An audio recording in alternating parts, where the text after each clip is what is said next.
বন্দরনগরে চট্টগ্রামের বন্দরকে বিদেশির হাতে তুলে দেওয়ার পায়তারাতে যে করছেন সেই পায়তারার প্রতিবাদে আসলে বন্দর রক্ষা কমিটি এখন একটি পদযাত্রা করছেন। আমরা দেখতে পাচ্ছি এটা হচ্ছে কি চট্টগ্রামের আগ্রাবাদ মোড় থেকে তারা এই পদযাত্রা শুরু করেছেন। কিছুক্ষণ আগে তারা আসলে সমাবেশ করেছেন, সমাবেশের পরপরই তারা একটি পদযাত্রা শুরু করেছেন। তারা এর আগেও আসলে গত 1 বছর থেকে এই বন্দর রক্ষা করার জন্য তাদের দাবি হচ্ছে যে এই লাভজনক প্রতিষ্ঠান অর্থাৎ এনসিটি সিসিটিকে কেন বিদেশির হাতে তুলে দিবেন সেই প্রতিবাদে আসলে তারা গত 1 বছর বন্দর নগরীতে বিভিন্ন বিক্ষোভ সমাবেশ এবং গোলটেবিল বৈঠক আলোচনা এছাড়া পদযাত্রা করছেন। আজকে সেই পদযাত্রা থেকে সরাসরি দেখানোর চেষ্টা করছে।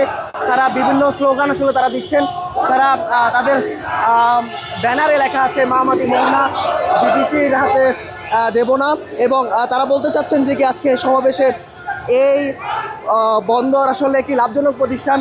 এই লাভজনক প্রতিষ্ঠান সরকারের মাধ্যমে আসলে তারা পরিচালনার কথা বলতে চাচ্ছেন। তারা বলতে চাচ্ছেন যে বিদেশির হাতে যদি এই বন্দর আসলে দেন তাহলে এটি আসলে একটি সমস্যা হবে। আমরা একটা কথা বলতে চাই।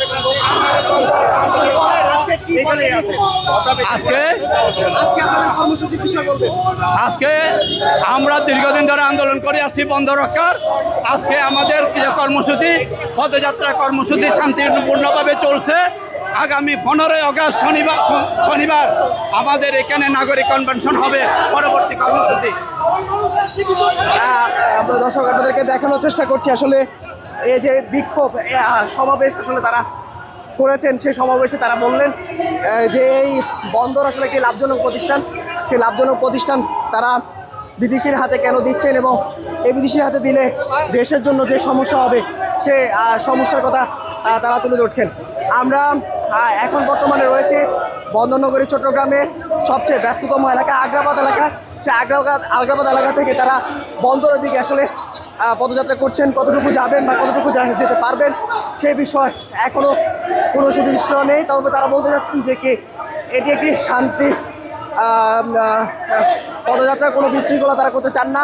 তারা বলতে চাচ্ছেন তারা এই পদযাত্রার মাধ্যমে আসলে এই বন্দরকে তারা টিকে রাখার চেষ্টা করছেন সে বিষয় তারা বলতে চাচ্ছেন।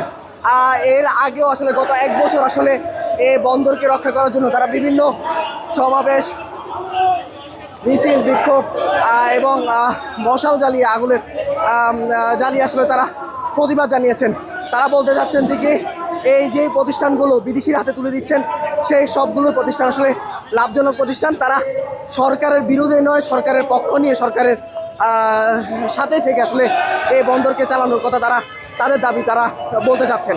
তো এই ছিল এই যে আজকের বন্দর রক্ষার জন্য যে পদযাত্রা সেখান থেকে সর্বশেষ।